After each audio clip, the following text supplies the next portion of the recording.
dia jadi hamba abdi hang. Hang kata apa pun dia turut, hang zakah dia taat. Lupa dah kah? Maka Islam dengan kaedah ini. Islam kata dengan orang-orang yang macam ni, dengan mak kita, dengan bapa kita, dengan isteri kita, dengan adik-beradik kita, kita tengok sudut-sudut yang positif ni. Tengok.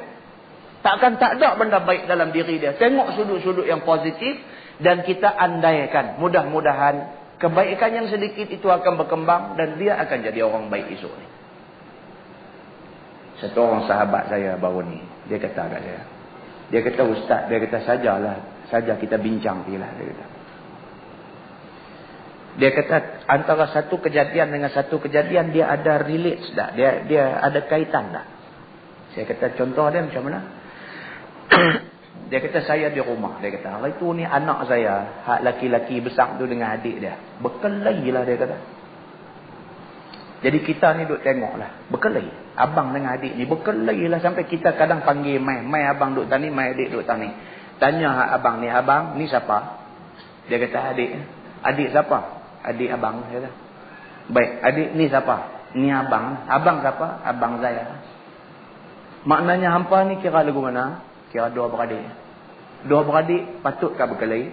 Patut. Bapa yang berpelajaran didik anak. Kan? Kalau hak jenis tak ada pelajaran ni berkelahi ya, ambil tali pinggang tibai. Bicara selesai, dia kira dia buat selesai lepas tu ya. Berkelahi aja, pergi cari tali pinggang gagal kata tak ada pelepas nyok dia bagi gedang. Berdosa kita esok nak kena jawab dengan Tuhan hidup pukul tak tentu kalau tu. Kalau pukul anak pasal dia tak semayang, pukul untuk ajak dia supaya dia mau semayang, itu syarak suruh. Tapi kalau dengan sebab lain yang tidak dibenarkan oleh syarak, kita ada pukul dia ikut suka, esok Tuhan tanya, yang aku bagi anak dekat hang bukan suruh hang pukul dia sepanjang-panjang masa, aku suruh hang didik dia. Hang didik dia ke tak kan? Ataupun hang pakai pukul dia saja, didik dengan duk pukul saja. Jenuh juga nak jawab yang tu pun.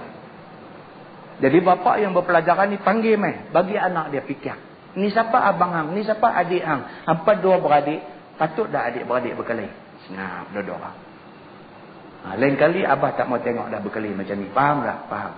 Salam dulu. Baik, pisah dia dah. Esok berkelahi pula Ustaz. Esok berkelahi pula, panggil pula. Kita pun tak tahulah Ustaz. Jadi saya pun bila dah duduk track, tak mau nak jadi. Saya ambil sikit masa lah duduk fikir pasal budak-budak dia dah. Teringat Ustaz. Dia kata teringat. Dia kata, dengan abang saya ada masalah. Tapi pun bukanlah masalah apa. Dia kata cumanya lagu ni. Cerita sajalah. Dia kata habak kau Ustaz kot lah boleh buat pengajaran. Mak kami mati lama dah. Dia kata. Bila mak mati, ayah menikah lain. Saya pun kecil lagi. Ayah menikah lain.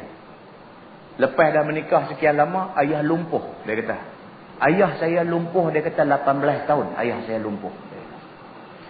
Mak tiri itulah bela ayah. 18 tahun Ustaz. Dia bela ayah lumpuh. 18 tahun dia bela. Susah payah semua dia duk buat. Kita anak-anak tak sanggup. Kita nak ambil ayah buat main rumah kita. Takut bini kita tarik muka. Mak tiri itulah duk bela ayah ni. Dia kata bela 18 tahun dia lumpuh. Duk kesot atas rumah. Berak kencing di tempat tidur dan sebagainya. Mak tiri itulah jaga. Bila mati ayah ni. Timbul masalah harta. Jadi abang saya, dia nak nak. Dia nak nak tu. Tanah, tapak rumah tu. Dia nak nak. Jadi saya kata ke abang saya, kenangkan balik. Kenangkan balik mak kita ni. Mak kita lah. 18 tahun dia bela pak kita, kita panggil dia mak. Jangan panggil mak tiri. Tak sampai hati. Panggil mak. Kita bagi kat dia lah. Kita bagi kat dia. Bukan bayaran. Tanah sekangkang kera tu bukan bayaran kepada khidmat dia jaga ayah kita 18 tahun. Bukan bayaran Ustaz. Dia kata. Saya kata ke abang saya. Oh tak mau pakai. Dia duk kira yang ni mak tiri. Tanah ni tanah pak kita. Berkelahi lah dia kata. Jadi bukan apa. Saya duk cakap cara elok dia tak mau pakai. Jadi saya pun kecil hati dengan dia. Saya pun tak pergi rumah dia. Jadi hubungan kami renggang. Bila anak saya 2 orang duk jadi macam ni. Saya kaitkan dengan adakah ada kena mengena. Kerana aku dengan abang aku tak cantik, Tuhan kifaratkan kepada anak aku 2 orang jadi macam ni. Saya kata saya tak berani jawab. Mungkin ada kena mengena. Saya kata mungkin. Ataupun mungkin ada sebab lain lah. Tapi apa hal pun bagi elok. Okey ustaz. Dia kata, lah saya dah bagi elok lah.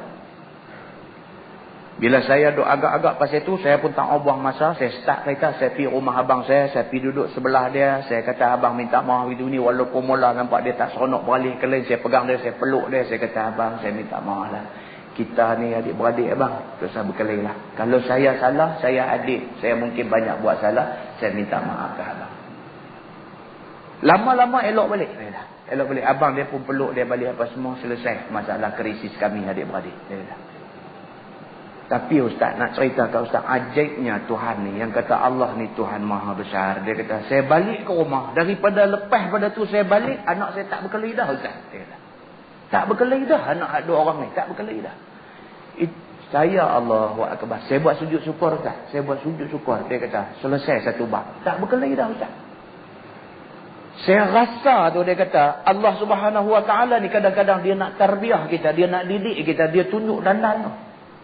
Kerana hang dengan abang hang tak cantik, aku tunjuk pada anak hang. Macam mana hang tak seronok tengok anak hang selalu bergaduh, demikianlah kalau ditakdirkan bapa hang hidup dia tak seronok tengok hang dengan abang hang bergaduh. Saya bagi selesai bang, Allah tunjuk ustaz. Muslimin dan muslimat yang dirahmati Allah sekalian.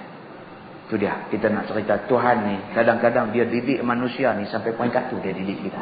Dia didik kita, dia nak bagi kita sedar. Cuma ada manusia yang Tuhan nak didik dia tapi dia tak sedar. Ada. Kereta dia ni hingga duk rosak sepanjang masa. Sepanjang masa rosak, dia pun tak pernah cek balik pasal apa rosak, dia duk tuduh kereta dia koman. Bila cek balik, oh rupanya ada sangkut tang mana duk balas duit rasuah. Ada. Dia duk balas duit rasuah. Tuhan bocokkan kok kereta tu, duit duk keluar kok kereta tu. Ada. Dia boleh tunjuk macam-macam. Macam-macam. Anak jadi macam manakah, lugu mana. Dia boleh tunjuk. Bila cek balik, oh, aku selalu duk buat claim mileage saja buat lebih.